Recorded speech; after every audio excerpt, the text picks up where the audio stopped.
How's it going, everybody? This is Joe with Busted Knuckle Performance. I just wanted to let you know the Ocean City build, nobody really knows what it is, what I'm actually building for Ocean City.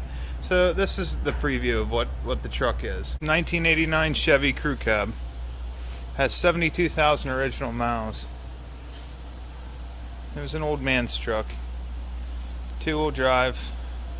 Thing's in really nice shape. It's got some really cool patina on it. There's a couple rust spots on it.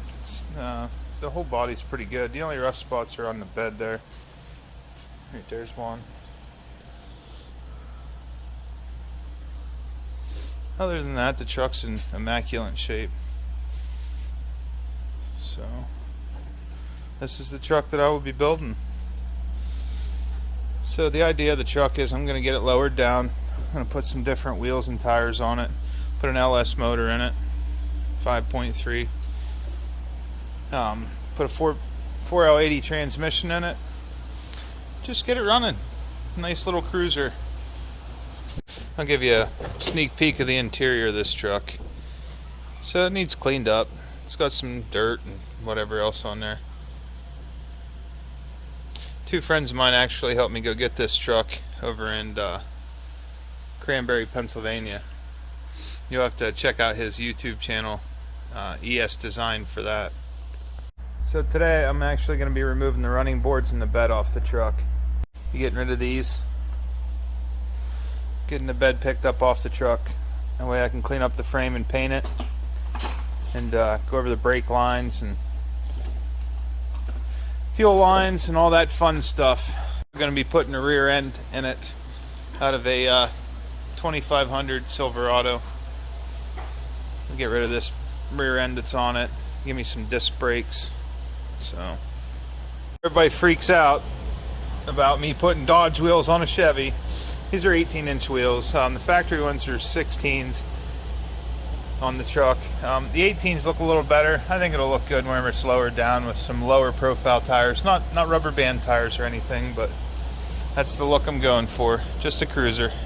So I got the rear end took out, and the actual main leaf was broke on the passenger side. So I had to run around and try to find one of those and got it ordered. So we'll be putting in new mainsprings when they come in. Here's the rear end. I cut off the spring perches, moved them into where they needed to be, and welded them back on. So there's that one, and there's that side there. In the middle of doing that, I actually ran out of welding wire also, but it's just one of them things, you know. Here's the actual leaf pack. I have it all tore apart so I can replace the top main one. So they're both, you know, new, and the truck won't sit sideways because one's weaker than the other. But yep, this is the progress I made. I cleaned up the frame a little bit. So, oh, another funny thing is the gas tank started leaking just out of nowhere. This truck sat with gas in it for like 2 years. Now all of a sudden it just started leaking once I got it in the garage. I guess it was just trying to tell me it's time to replace the tank. So I got that ordered.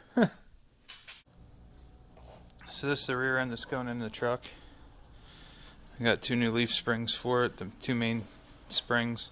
The passenger side one was cracked. Whenever I cut this off, it was split in 2 right down where the pin goes through the leaf springs.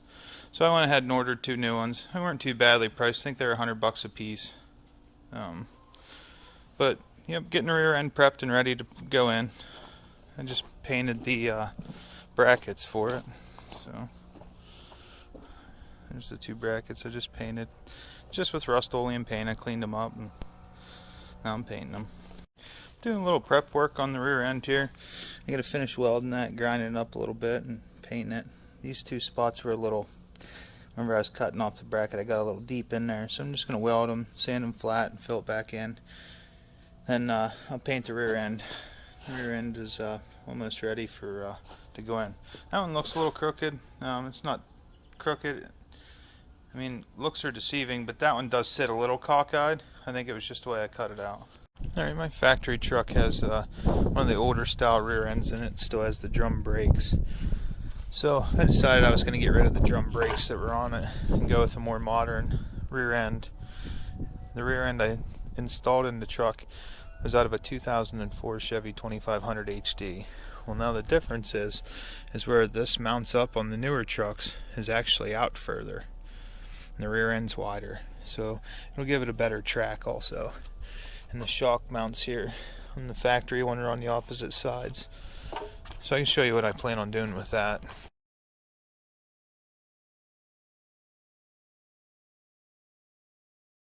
So here's the 2004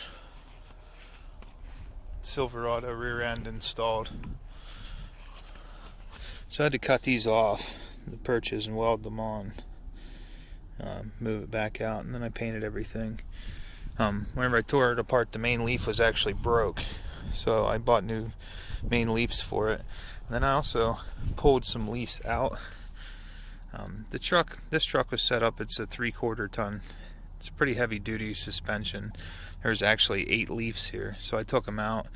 Then right now we have 1, 2, 3, 4. There's 5 leaves plus the main here. This is the main. They call them 5+1s. But yeah, I got it all hooked up then and installed, and I put a 2-inch lowering kit on it. So that's what this is here. I got the frame all cleaned up and sandblasted, so I'm going to be putting Pour 15 on it. Yeah, there's the rear end installed and everything. New U-bolts put in it. So I plan on getting all this painted up, and brake lines ran and everything. Had to pull the gas tank out of it. This is where the gas tank goes. The straps all rusted out that were on it.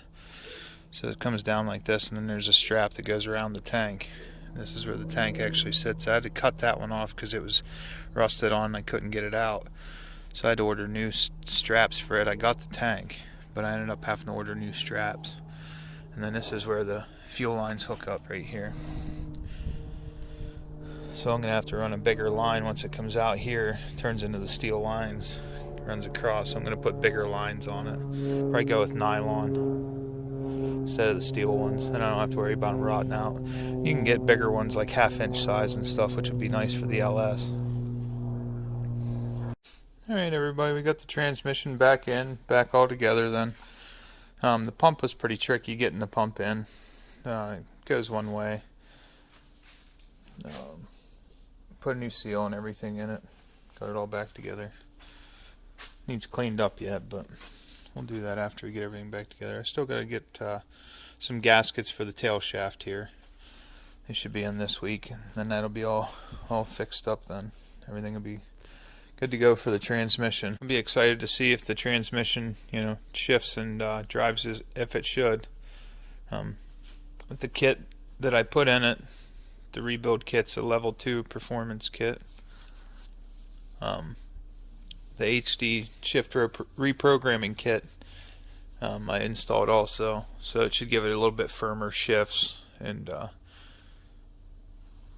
help the transmission stay lubricated so it doesn't wear out as much, the internal parts. I put the pump and stuff in. That was kind of a pain in the butt to get that in, but yeah, I got it in. It's pretty heavy, the whole thing. Actually built this transmission stand too. Didn't really ever show it, but yeah, it's just a thick piece of steel there I bent and welded some nuts on the inside of it there and put some all thread on there.